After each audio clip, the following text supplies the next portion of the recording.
we've got some nice cringe for you today. Trans people belong here. We need trans people. We love trans people. Trans people belong here. We need trans people. We love trans people. Trans people belong here. We need trans people. We love trans people. Trans people belong here. We need trans people. We love trans people. Trans people belong here. We need trans people. We love trans people. You matter. You matter.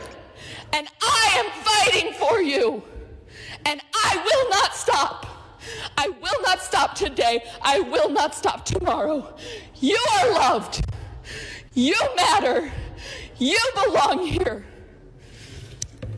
Now, can I point out very quickly that I don't know what the trend is of white women, white liberal progressive women.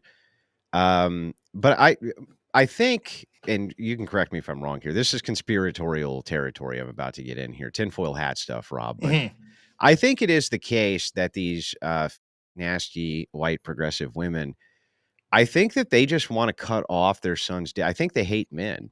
I think they hate men. I think they just want to cut off their sons and make them into little girls so that they can tie little ribbons in their hair and say, look at how socially kind of accepting I am of these things. Because they all have the same physiognomy, dude. They all look the same.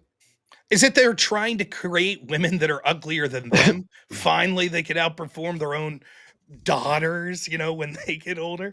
The thing that's funny here is that the physiognomy, there's always a certain look, and it usually has something to do with the glasses. They usually have these weird glasses on. They look like 1980s librarian glasses, right? And they're always wearing a pantsuit. Have you noticed this trend with these women? Is that what it is? What I got from that was that chick could carry a tune. That sounded like a new T Swift song to me, right? Like we might hear that one on the Grammys, special guest performer there. Also, just so you know, that woman's actually that's a Nebraska state congresswoman. So good job, women, electing that. Sounds like a very impassionate, sensible argument that we got there in the deep red state of Nebraska. It's amazing how these red states have the worst sort of people representing them. Unbelievable. Tomorrow is my son's court date for his name change. I am so excited. God. I didn't even think to get like a personalized gift. I could kick myself. And so now I'm just like scrambling for ideas. You may just have to get something late. Anyway, I just want to share that. I know a lot of creators talk about sharing trans joy, and I want to share the joy of being the parent of a trans person and getting to be part of just a really exciting moment for him. For us, it's exciting for me. I love it. I love the name he chose. Just all of it's so cool. All of it's so cool. In the midst of all of this, I'm just so excited. So, bye. About what? So, Andrew, is she lying or is she just like trying to be supportive? Because she kept saying he.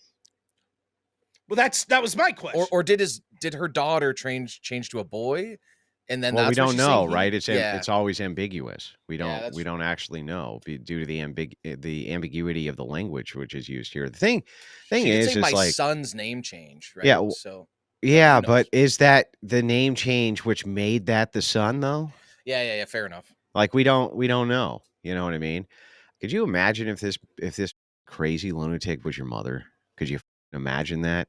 Could you imagine if you went to your mom and you're like, Mom, I was thinking about getting all of my reproductive organs completely scrambled and rearranged so that I could pretend I'm the opposite sex. And she was like, oh my God, trans joy. Wow, this is amazing. Holy shit. I can't wait to get on the internet and tell everybody.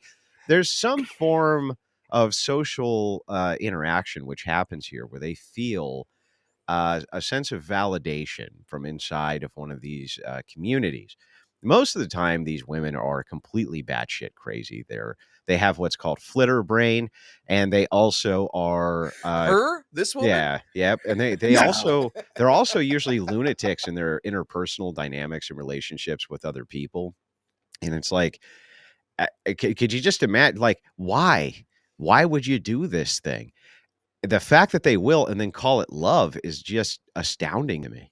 And look at her eyes looking up. Like that expression right there is, I'm such a good person. Yeah, This is me. amazing for me. I think she actually says in there, I wanted to get a gift for myself. I think it's something Yeah. she said, Yeah. which is that sums it up right. For Imagine trans joy, you know, we're gonna spread trans joy, everybody. We're gonna spread the joy of this genital mutilation amongst you know. Now, by the way, these people are the first ones who say that religions which circumcise should be respected, right? And it's like, what? What? Look, circumcision is every bit as much genital mutilation as what's going on this other side. Now, I understand that there are people who have been conned into that, and good people who get conned into that. And, you know, it's really funny because the defining wall, you remember when we were at that debate, that surrounded debate in Chicago, Rob? And there was that kid who was there who was like, Andrew, you're spreading division in families by not being accepting towards LGBTQ children or whatever. That's the dividing line. That's you who's being divisive. And I just pointed out, like, well, if this is what's divisive, if a parent says, nah, you know, you can't really cut your titties off and then give yourself a fake, then I'm all for that divide, Rob. So, all right, let's keep going here. Bye. Bye. Okay, so we're closing in on almost 5 p.m. Eastern time, and I've been tracking everything that's been going on across the country today. And my most important encounter was when I went out to get my champagne. I was talking to the guy in the store, of course, asking him, did he vote? And he said he did early voting, and he asked me if I early voted. And he asked me, you know, why I was getting the champagne, and I said, because I'm going to be toasting Madam President tonight. And he just looked at me with kind of like a smirk on his face, and I said, you know, she's going to win this, right? And he says, oh, well, it's very, very close. And I said, no, it's not. He says, well, what do you mean? I said, no, it's not. The women of America are making their voices heard. Mm-hmm. Reproductive rights is what it all comes down to, and the women are voting in numbers relative to men that are unbelievable. She's won this. And I said to him, she's going to take every one of the swing states plus Iowa. And he said, oh, but the numbers are so close. I said, I'm a political analyst. I'm telling you right now, the numbers are there. She's taking this election. And then I said to him, you realize, and he didn't tell me who he voted for, but of course I knew. And I said, you do realize you wasted your vote, right? And I didn't care. And I walked out with my bottle of champagne and happily walked home. Yeah. See how long that lasted. Oh, well, she's a political analyst. Yeah, she's a political analyst. Yes. So, like, first thing to say about this is, this is like what it's like to be like a guy, or especially to be a guy that's conservative. Some stupid walks up to you like, oh, what's your feelings about politics? Blah, blah, blah. This is just some dude trying to get through his day. He's like, whatever, lady, just take your booze and get out of here. And then here's this smug lady. He's just like, yeah, you sure? You sure about that she's going to win? But she is a political analyst. So clearly she was doing tons of research. Well, here's the thing that's so funny about these women, right? Is like grotesque, of course. And she was so stupid in this too. She's going to take every one of the swing states plus Iowa. You have to understand, women are making their voices heard. Girl power. And she said, what's really kind of the key here, though, is the husband's reaction, right? The husband she made it sound like her husband was giving her a patronizing pat on the head, didn't she? Mm-hmm. He was like, well, you know, honey, it's kind of close. You know, maybe you should temper your expectations. Now I've got my champagne because reproductive rights. Oh,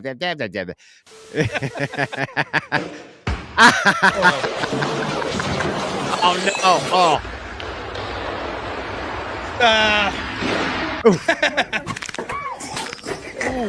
Oh.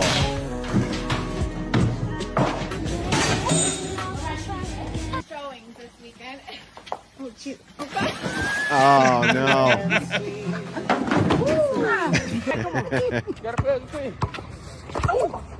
Oh, some Angel Reese there, yeah.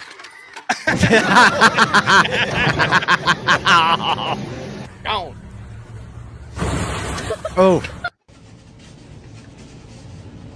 Uh-oh.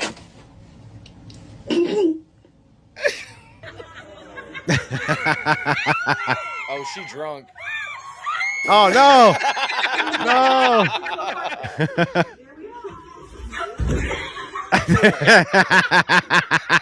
Yeah.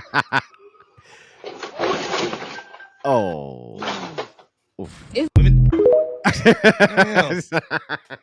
The best one, like the two best there was the woman trying to jump the hurdle that didn't even remotely come close.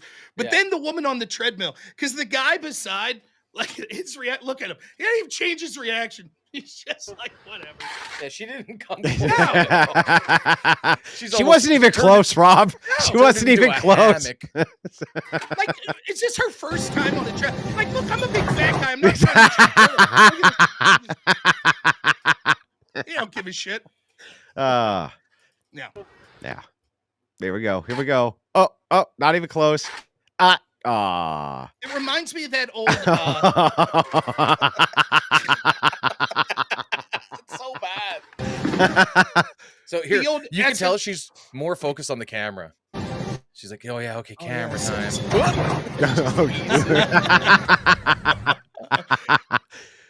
The old SNL skit when it used to be funny with Jim Belushi, where he's like the decathlon winner and it's the little chocolate donuts. He's smoking the cigarette. That was basically that. He would like show him jumping over the hurdle and it was clear he wasn't going to make it. And they just edit it. So he made it over. Like, how did I do this little chocolate donut? It's like, yeah. Well, what did it need to come to? Tell us why you escalated it to this level. Because I don't understand. I posted something that he posted. You come to arrest me. You don't arrest him. Why has it come to this? Why am I in cuffs? Because there's something he shared, then I shared. Because someone has been caused, obviously, anxiety based upon your social media posts. Now, Andrew, as somebody who causes anxiety with social media posting for a living, how do you feel about the potential risk of getting arrested for it?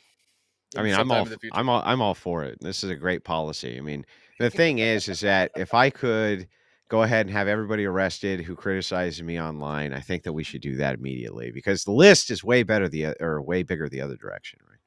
It'd be like if you lived in the UK and we could now arrest people for causing social anxiety for posts online, you'd look like Hannibal Lecter. No, They'd be totally. like rushing you out there with like, come on, Clarice, like doing the whole, yeah. What an insane world. Ever wonder why we shouldn't give up our guns? Well, there you have it. You're getting arrested for causing anxiety. And the best part was he was like, my friend shared the same post. And he's like, well, the cop's like, well, no. Clearly his friend made the post. Yes, that's what it was. And then he shared his friend's post and then they came and arrested him. It caused someone anxiety. Although he is kind of a dick because he is trying he to threw get his buddy under the bus. Yeah, he's like, he did throw his buddy under the him. bus It's on his that. post. That's true. Yeah, What a piece of shit. Brit bongers. This is how they ended up with laws like that. Yeah. Well, the thing is about England, don't try to tell me that this is not policies which are put in place and pushed by women in that country. I don't believe it for a second. I don't believe for a second that based British people, based British men were like, oh, yes, we need to be out here tone policing everybody, mate. No way. I bet if I look into that, it's going to be 100% women behind that shit. Guarantee it. Margaret Thatcher was one of the greatest prime ministers of all time, Andrew. Don't you know? Well, it's women, and then it's the like intelligent globalist men that realize they can exploit femininity. That's what's going on. And so, oh boy, what more of a boon to them than it's like, you mean we could have it societally acceptable to lock people up that criticize us and our preferred oppressed groups? Meanwhile, over in Britain, knife crime out of control. You got these terrible gangs that are running around assaulting children in the most heinous of ways. But don't you dare complain about it. I mean, the black pill to me was when finally you think of the most heinous crime, Telford, Rotterdam, where decades you saw thousands of girls exploited in the most heinous of ways. And finally, the British people stood up and said, enough is enough. Tommy Robinson, how dare you speak up about this? Like, that's the ultimate black pill. if you can't get fired up about your own daughters being assaulted this much, then I don't want to hear you now talk about like, well, maybe things have got too far now. Sure, when your daughters were bearing the brunt of it, it was, well, what can you do? We don't want to sound, like we're bigoted or anything like that. It's disgusting. It really is. Well, the other thing is that there's a good possibility that this is, 20 generations of inbreeding finally. That's finally coming to fruition, that could be it. But who knows? I still don't believe for a second that I've talked to a lot of men from England, and they're pretty based, dude. They are not, they're not for any of this shit. Yeah. But man, there sure is a lot of progressive women there. They're going to the next one. What do you guys want? Let me get a fratte motete. And then let me get a Trenta pinkety drinkety. Drinkety pinkety dinky and a fratte mate. What the hell? A fratte